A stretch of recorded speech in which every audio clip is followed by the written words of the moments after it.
लेकिन अभी नरेश मस्के जी सांसद हमारे बीच में से गए, उन्होंने भी यही कहा कि आप तो देने वाले लोग हैं। तो हमारी प्रतिमा ऐसी ही है और उसमें कोई गलत नहीं है, और हमें वो प्रतिमा बना के रखनी भी है कि हम देने वाले हैं। अच्छे कामों में हमारा सबसे ज़्यादा योगदान हमेशा रहा है जैन समाज का, फिर वो टैक्स के रूप में हो या दान धर्म के रूप में हो या सामाजिक सेवाओं के रूप में हो। लेकिन उसी समय हमें ये भी जरूर याद रखना चाहिए कि हमारे समाज में भी बहुत बड़ा वर्ग है जिसे किसी न किसी सहयोग की आवश्यकता है, और वो कभी हमारे ऐसे समारोह में हमें दिखता नहीं है। जिसे ऐसे चीज़ों की आवश्यकता होती है वो खुद को एक इंफीरियरिटी फील करता है कि मैं कैसे जाऊं, मुझे कोई बैठने देगा कि नहीं देगा, अंदर आने देगा कि नहीं देगा। सुबह जैसे हमारे साथी ने बोला था कि जिन्होंने बेनिफिट लिया है उन्हें इसका प्रचार करना चाहिए, लेकिन वो खुद को थोड़ा ये समझते हैं कि मैं कैसे जाऊं, इसलिए वो सामने आते नहीं है बहुत बार। और ये कितने लोग हैं ऐसे, ये हमारे समाज में किसी को पता नहीं होता है। अभी हम ये प्रवीण जी खुद चेन्नई से है, पदम जी, प्रवीण जी, तो चेन्नई में जैन समाज फूड बैंक चलाता है। फूड बैंक का मतलब क्या है, जो परिवार 2 वक्त की रोटी कमाने में सक्षम नहीं है उन्हें महीने का राशन देने का काम समाज की तरफ से किया जाता है। तो चेन्नई में ऐसे 3500 परिवारों को समाज की तरफ से अनाज दिया जाता है, जैन समाज के। तो ताली बजाना चाहिए, इतने लोग गरीब रखे हमने वहाँ पे चेन्नई में। जिस चेन्नई में अरबों खरबों का व्यापार करने वाले भी लोग हैं, करोड़ों रुपए टैक्स भरने वाले भी लोग हैं, उसी चेन्नई में ये स्थिति है। पूना हमारे महाराष्ट्र का एक बहुत बड़ा शहर है जहाँ जैन समाज का अच्छा वर्चस्व है। पूना में भी फूड बैंक चलाते हैं हम मतलब जीतो और 2 संगठन मिलकर चला रहे हैं। वहाँ 1300 परिवारों को हम महीने का राशन देते हैं। यही स्थिति मुंबई में है। मुंबई में तो एरिया वाइज बने हैं। तो मुंबई धारावी झोपड़पट्टी का नाम सुना होगा आपने, झुग्गी बस्ती धारावी विश्व की सबसे बड़ी झोपड़पट्टी जिसे बोलते हैं। अभी झोपड़पट्टी को हिंदी में क्या बोलेंगे, झुग्गी बस्ती, स्लम एरिया। उस धारावी झोपड़पट्टी स्लम एरिया में 1100 जैन परिवार रहते हैं मुंबई जैसे शहर में। हमारे एक मित्र है, बड़े बिल्डर है मुंबई के, वो उनका घर नया लिया तब मुझे घर दिखाने के लिए ले गए थे बांद्रा बैंड स्टैंड पे। शाहरुख खान, उनके लेफ्ट साइड में शाहरुख खान है, राइट साइड में सलमान खान है, 2-4 घरों के इसमें वो बीच में उनका बंगला 6 माले का। लेके के एक फ्लोर दिखाते कि सामने से कैसा समुद्र दिखता है। अरे बोले अभी कितने में लिया आपने? 10 साल हुए होंगे। तो बोले 600 करोड़ में लिया। बस उसी मुंबई की बात है जहाँ लोग 2 वक्त के खाने के लिए मोहताज है। हमारे एक व्यक्ति का 600 करोड़ का घर भी होता है। हमारा जैन समाज का धार्मिक कैपिटल हमें बोल सकते हैं अहमदाबाद। आज भारत का सबसे अमीर और जैनों का सबसे अमीर अहमदाबाद का है। उस अहमदाबाद में नरोड़ा पाटिया एरिया है। कौन है अहमदाबाद वाले? तो कोई नहीं है, अभी गए। नरोड़ा पाटिया एरिया में है ना, 600 जैन लोग ऐसे हैं जो रिक्शा चलाते हैं अपनी आजीविका चलाने के लिए। तो क्या ये हमारे लिए शर्म की बात नहीं है? अभी मुंबई के एक संगठन ने अगुवाई करके अभी उन लोगों को सक्षम करने का प्रयास करके लगभग 110 लोगों को 4 व्हीलर गाड़ी प्रदान की, अर्टिगा जैसी गाड़ी। फिर उस पर कुछ सब्सिडी, कुछ लोन, कुछ ये इस तरह से। मतलब ये जब हम कहते हैं कि हम सक्षम है, बहुत से बड़े बड़े लोग कहते हैं इनके जैसे कि हम तो देने वाले हैं, हम क्यों मांगे, क्यों हमें माइनॉरिटी स्टेटस लेना चाहिए। वो उन लोगों को यहाँ जाके देखना चाहिए क्या स्थिति है। यही स्थिति कोल्हापुर के जैन समाज में भी है। तो दोनों साउथ पोल नॉर्थ पोल बोल सकते, इतना डिफरेंस बहुत से जगह पे है। तो मैंने 2014 के बाद जब 3 साल पूरे भारत का भ्रमण किया, मैंने इसका सर्वे किया, अपना इंटरनल सिस्टम का सर्वे है। तो उसका मैंने बाइफर्केशन किया। हमारा हम जो बोलते हैं या हमारे लिए सब बोलते हैं ये सबसे ज़्यादा अमीर लोग है, वो है कितने? जो हमारे यहाँ सुपर रिच कैटेगरी के हैं वो 10% लोग हैं। कॉर्पोरेट फिर उसमें अदानी भी आएगा, हमारे दिनेश दोषी भी आएंगे, वारी वाले हितेश दोषी भी आएंगे, और जो भी है हमारे XYZ, वो 10% है। फिर जिन्हें हम रिच बोल सकते हैं, मतलब जो करोड़ों की ये रखते हैं नेटवर्थ, ऐसे हमारे समाज के अंदर 30% है। ये 40% के बाद हमारे यहाँ 30% लोग ऐसे हैं जो लोअर और अपर मिडिल क्लास में आते हैं, मतलब अपना अपना खा पी के जी रहे हैं। बट अगर उनके घर में 2 बच्चे हैं तो दोनों की फी भरने में अगर हायर एजुकेशन में जाना है तो उन्हें दिक्कत होती है। है मिडिल क्लास बट 2 बच्चों की, मैंने कई ऐसे परिवार देखे हैं जिसके घर एक लड़का है और एक लड़की है, तो लड़के को भेजा है इंग्लिश स्कूल में और लड़की को भेजा है सरकारी स्कूल में, क्योंकि फी भरने के पैसे नहीं है। डिस्क्रिमिनेशन अभी भी हमारे दिमाग से लड़के लड़की का फर्क भी गया नहीं है, और फी भरने के लिए पैसा नहीं इसलिए लड़की को सरकारी स्कूल में भेजते हैं।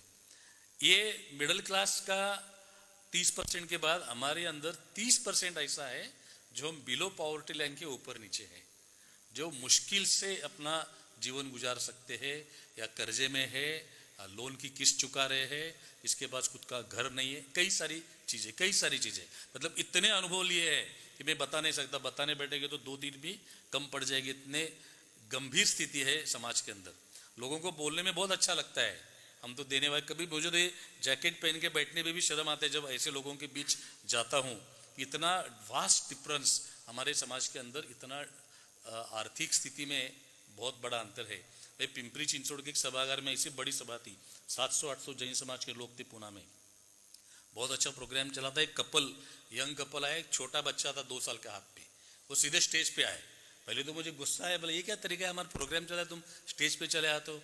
बोले वो इस बच्चे को कुछ प्रॉब्लम था, 1.5 लाख रुपए की उसको आवश्यकता थी, उसके पास पैसा नहीं था। मैं बोला कहाँ रहते हो? बोला सामने बाबा साहब अम्बेडकर झोपड़पट्टी है, वहाँ रहता हूँ। क्या करते हो? रिक्शा चलाता हूँ। क्या जवाब देंगे हम? हमने उसी सभा में लोगों को अपील की तो 1 लाख रुपए तो वहीं पे हो गया जमा, बाद में इधर उधर करके उसका हो गया। पर जो आया वहाँ डेयरिंग करके वहाँ बताया तो बात हो गई। लोग बताने में भी शर्म महसूस करते हैं, हमको पता ही नहीं चलता, ये कनेक्ट नहीं होता है। ये कनेक्ट करने का काम हमको करना है। हम खाली दिल्ली में आके सभा अटेंड करके शाम को सोशल मीडिया पे पोस्ट डालेंगे, उससे पूरा नहीं होने वाला है। लोगों के अंदर परसेप्शन है, वो गलत नहीं कि हम अमीर है, बट अमीर लोग कितने हैं वो बहुत मायने रखता है। और समाज का ये जो 30% है उनके लिए कौन काम करेगा? मैं किसी ऑर्गेनाइजेशन को दोष नहीं देता, सभी अपनी अपनी जगह पे अच्छा काम कर रहे। आप भी 500 करोड़ का हॉस्पिटल बना रहे सभी समाज के लिए। हमारे जितने भी सोशल एक्टिविटी आज तक चले आ रहे सैकड़ों सालों से, वो सभी समाज के लिए। हम कोई पंथ, धर्म, कोई जाति, कोई भेद नहीं रखते।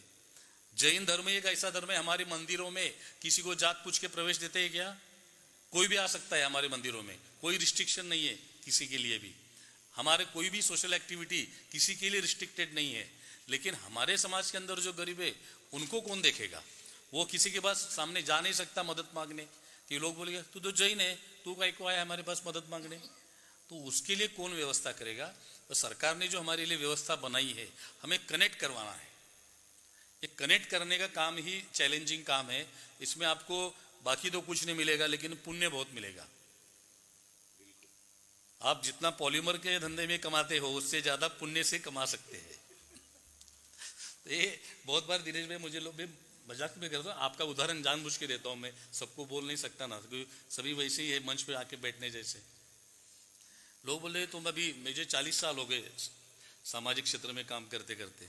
बोलो शुरू में भी बोले काम धंधे कर, कुछ पैसा होगा तो लोग पूछेंगे, नहीं तो ऐसे ही तो घूमता रहेगा। मतलब ऐसे मजा क्या था, बिना काम का है इसलिए ये समाज की सेवा में लगा है। मतलब समाज की सेवा मतलब ये उसको कुछ काम धंधा है ही नहीं। आज भी मेरा 80% टाइम ये समाज के कामों में जाता है। लेकिन मैं आपको बता सकता हूँ, मेरा खुद का एक्सपीरियंस है। मैं मारवाड़ी समाज का राष्ट्रीय अध्यक्ष था। मैंने विकलांगों का ड्राइव चलाया और 12,000 विकलांगों को हमने आर्टिफिशियल लिम्ब फ्री में बिठाए, हाथ पैर जो भी।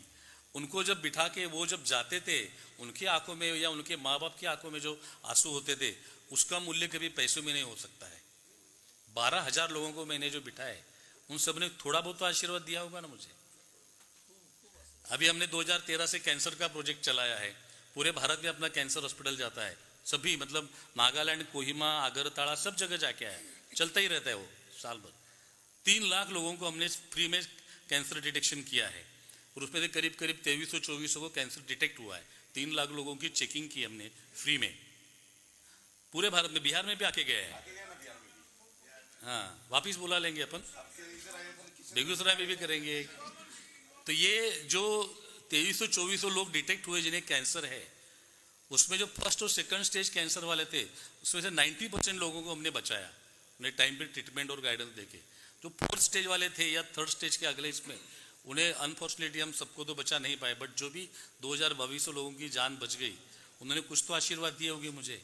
तो लोग ऐसे बहुत बार, हमारे कॉलों में सारे शराबी व्यापार में है, हमारी मम्मी भी बोलती थी यार ये दुकान लेके बैठा है, ये कर रहा है वो कर रहा है, चांदी सोना में जाओ सब लोग उसी में कर रहे हैं। अब भगवान की कृपा ऐसी होती है, जो मेरे जितने भी करीबी मित्र है वो साल भर में जितना कमाता है भगवान मुझे 1 महीने में दे देता है। ये मेरा खुद का एक्सपीरियंस है, मेरा लैंड का बिजनेस है, 1 महीने में आ जाता है, तो फिर 11 महीने समाज में देने में क्या प्रॉब्लम है। हमें हमारे धर्म के सिद्धांतों पर ही विश्वास नहीं है। जैन धर्म में कर्म सत्ता के आधार पर चलता है। आपको लगता है कि मैं बहुत होशियार हूँ, इसलिए राजकरण जी को लगता है कि मैंने होटल बनाई, मैंने ये बनाया, मैं बहुत होशियार हूँ। इनको लगता है कि मैंने पेट्रोल पंप की चेन बनाई क्योंकि मैं बहुत बुद्धिमान हूँ। कुछ भी नहीं है, आपके पास पुण्य की राशि है, इसलिए आपका चल रहा है। ये तो भंवर भाई जैसे आदमी इतना अरबों खरबों का कारोबार छोड़ के जब दीक्षा लेता है, वो कोई आसान काम नहीं होता है। दिनेश जी उनके भाई है। तो ये अपने कर्म सत्ता के आधार पे है। हमें विश्वास नहीं है कि कर्म में अच्छा करूंगा तो मुझे उसका फल मिलेगा। योगेश गया क्या हमारा? कहाँ बैठा है? बाहर गया। बोला कल मुझे वो खाटू श्याम की 11 सीट ले जाना है। तो बोला कि इतना पैसा कहाँ रखने वाला है, एक भगवान की करेगा तो भी हो जाएगा पूरा, समाज की सेवा करेगा। आज साधर्मिक भक्ति सबसे बड़ा पुण्य है। मैं किसी चीज की क्रिटिसाइज नहीं करता हूँ कि मंदिर क्यों बना रहे हैं या पंचकल्याण क्यों कर रहे हैं या ये महोत्सव क्यों कर रहे हैं। ये जरूर करो, लेकिन समाज में जो आदमी भूखा सो रहा है उसके लिए भी कुछ सोचना हमारी जिम्मेदारी है। अगर वो सोचेंगे तो मंदिर से भी ज्यादा पुण्य हो सकता है, उसमें मिल जाए। मैं वो डिसाइड करने वाला नहीं हूँ किसमें ज्यादा और किसमें कम, लेकिन एक उदाहरण देता हूँ कि जो हम समय समाज के लिए देते हैं वो कभी वेस्ट नहीं होता है। एक है कि आप निस्वार्थ रूप से करना चाहिए। आप कोई वेस्टेड इंटरेस्ट लेके कर रहे हैं तो पता नहीं वो क्योंकि उसका कंप्यूटर भगवान का हैंग नहीं होता है, वो मिस्टेक नहीं करता है, वो बराबर काम करता है। तो ये हमारे आर्थिक सक्षमीकरण हमारे समाज के उस तबके के लिए बहुत जरूरी है। वो 30% के लिए तो है ही, पर उसके ऊपर भी जो 30% है उनकी भी स्थिति बहुत अच्छी नहीं है। आज हायर एजुकेशन के लिए मिडिल क्लास आदमी को फी भरने की पोजीशन नहीं है, इतनी हेवी हो गया है एजुकेशन। तो माइनॉरिटी स्टेटस क्यों लिया? अभी कुछ ने अभी भाषण में किसी ने कहा, आपने कहा शायद, हमें तो एजुकेशन तक ठीक है, क्या जरूरत है, या किसने कहा, ओम प्रकाश जी ने या किसी ने एक ने कहा, गजराज जी ने कहा, हाँ गजराज गंगवाल जी ने कहा कि हमें तो खाली अधिकारों की ले लिया। ये जो हमारे, मैं किसी को क्रिटिसाइज नहीं करता हूँ, ये हम सबके लिए है। आज हम भारत के सभी राज्यों के गिने चुने लोग बैठे हैं क्योंकि हमें एक लॉन्ग टर्म डिसीजन लेने के लिए। तो ये जो हमारे समाज की मानसिकता है, समाज के उछले ऊपर के वर्ग की, कि हमें कोई आवश्यकता ही नहीं है, ये सोच हमें बदलने की जरूरत है। हमारे अधिकार भी उतने ही इंपॉर्टेंट है और हमारी सक्षमता भी उतनी ही इंपॉर्टेंट है। और सरकार हमें कुछ दे भी रही है तो कोई मेहरबानी नहीं है। मैं सरकार का घटक हूँ, फिर भी मैं बोल रहा हूँ आपको जिम्मेदारी के साथ, सरकार हमें जो भी देती है, हमने सालों से अरबों खरबों रुपए दिए। आज भी लोग कई जगह क्रिटिसाइज करते हैं कि इनको क्या जरूरत है। भाई टैक्स तो हमारा चलता है, आपको 25% टैक्स हम देते हैं, हमारा पॉपुलेशन आधा % भी नहीं है, तो हमारे से 25% टैक्स चलता है आपको। तो हमारे समाज के गरीबों के लिए अगर कुछ होता है तो क्यों आपको तकलीफ होती है? तो ये हमारी सोच जब तक दुरुस्त नहीं होगी तो समाज के बाकी लोगों तक ये प्रॉपर मैसेज नहीं जाएगा। तो ये इन चीज़ों को ध्यान में रखते हुए हमारे माइनॉरिटी के सभी पहलुओं को इम्पोर्टेंटली देखना चाहिए। जितना हमारे आर्थिक सशक्तिकरण महत्वपूर्ण है, उतने हमारे प्राचीन तीर्थों की सुरक्षा महत्वपूर्ण है, हमारे प्राचीन ग्रंथों की सुरक्षा महत्वपूर्ण है, हमारे साधु संपदा की सुरक्षा, आज वो भी बहुत स्टेक पे लगा हुआ है। आज साधुओं को विहार करना इतना आसान रहा नहीं है, कई तरह की दिक्कतें आती है। और मैं बहुत बार देखा, जब हम प्रवेश करते हैं गुरु महाराज तब तो दिन में बहुत बड़ी मेरुण जुलूस निकालते हैं, और जब गुरु महाराज की विदाई होती है तो मुश्किल से 2-4 लोग होते हैं। वो भी कितने होते हैं, 100 मीटर, 200 मीटर, 500 मीटर, जैसे जैसे आगे चले गए कोई भी नहीं रहता। ये तो अच्छा है कि अभी विहार ग्रुप अपने जो बने हैं भारत में, लगभग सभी संप्रदायों के अंदर बने हैं, उसका भी कोऑर्डिनेशन कराने का एक मैकेनिज्म बनाने का ट्राई हम कर रहे हैं। विहार ग्रुप के बच्चे भी एक्सीडेंट में कुछ जगह उनको भी अपनी जान गंवानी पड़ी है, तो लोग फिर सोचेंगे कि क्यों भेजना है हमारे बच्चों को। उनके फैमिली के लिए कुछ व्यवस्था, उनके इंश्योरेंस पॉलिसी या उन्हें कोई पैकेज इस तरह का हम सोच रहे हैं, उसके ऊपर वर्किंग कर रहे हैं। तो ये सभी समाजों के जो अलग अलग बने हैं विहार ग्रुप, उसका इंटरनल कोऑर्डिनेशन कैसे हो, क्योंकि हमें ये संप्रदायों के जो विषय या हमारे धार्मिक परंपरा वो हमारे अंदर रहनी चाहिए, उसके बाहर हम सब एक होने चाहिए। जब हमारे आइडेंटिटी का प्रश्न आता है तब हमारी आइडेंटिटी सिंगल होनी चाहिए, जैन। हमारे व्यक्तिगत रूप में आपको जो धर्म आराधना करनी है, जिस गुरु को मानना है, जो परंपरा पालनी है, कोई प्रॉब्लम नहीं है, हमें तो उस पर जाना भी नहीं उसके डीप में। अब है नहीं कोई केवल ज्ञानी, कौन सही कौन गलत बताने वाले, तो जिसको जो अच्छा लग रहा है वो सही है। लेकिन उसके बाहर हम सब अगर एक आइडेंटिटी लेके जाएंगे तो ये आज समाज की जो हमारे से अपेक्षा है, आज हमारा एकमात्र कम्युनिटी ऐसा है जिसका रिवर्स ये है कन्वर्जन। मतलब हम कभी कन्वर्जन करने गए नहीं किसी अन्य समाज के लोगों को जैन धर्म में आओ, लोग वॉलंटरीली पालते हैं। अभी ऑस्ट्रेलिया में Australian citizen, American citizen Jainism follow करते हैं। अहमदाबाद में आते हैं अट्ठाई करने, वो एक बार तो संशोधन करने आए कि वास्तव में एक जैन लोग उपवास करते हैं या झूठ मूठ बताते हैं। वो 8 दिन वारी बारी मतलब लाइन से रोटेशन से 24 घंटा मॉनिटर किया उन्होंने अपने वो तपस्वियों को कि रात को कोई खाते हैं क्या, छुप के खाते हैं क्या, इतना मॉनिटर करके फिर उन्होंने कैसे किया। इसके ऊपर रिसर्च हो रहा है, दुनिया में रिसर्च हो रहा है कि जैनिज्म की फिलॉसफी क्या है, कैसे ये लोग महीने महीने का उपवास करते हैं। 2-2 महीने का तो कोई रेयरली होता है, बट महीने भर के उपवास करने वाले तो कई लोग हैं अपने अंदर। तो दुनिया के लोग जैनिज्म फॉलो कर रहे हैं। हम किसी को फोर्स नहीं करते कि आप यहाँ आओ, लेकिन जैन समाज से लोग बाहर जाने लगे हैं अपने आर्थिक विपदा के कारण। और साउथ में आपके एरिया में ये सबसे ज़्यादा रेशियो है, सब जगह है थोड़ा बहुत, बट साउथ में इसका रेशियो बहुत ज़्यादा है। तो कहीं ना कहीं हमें इन बातों को भी सीरियसली लेना पड़ेगा कि सिर्फ पैसों के लिए भी कोल्हापुर तो हमारे यहाँ वैसे अच्छा शहर कहा जाता है। हमारे यहाँ के 12 जैन समाज के बच्चों ने इस्लाम धर्म का स्वीकार किया। ये हमारे लिए इतनी बड़ी शॉकिंग न्यूज़ थी कि कोल्हापुर में कैसे हो गया ये। वो कौन से स्टेट के थे उसके डिटेल में नहीं जाना चाहता, के जो भी उनके जैन थे, तो क्यों उन्होंने वो धर्म चुना?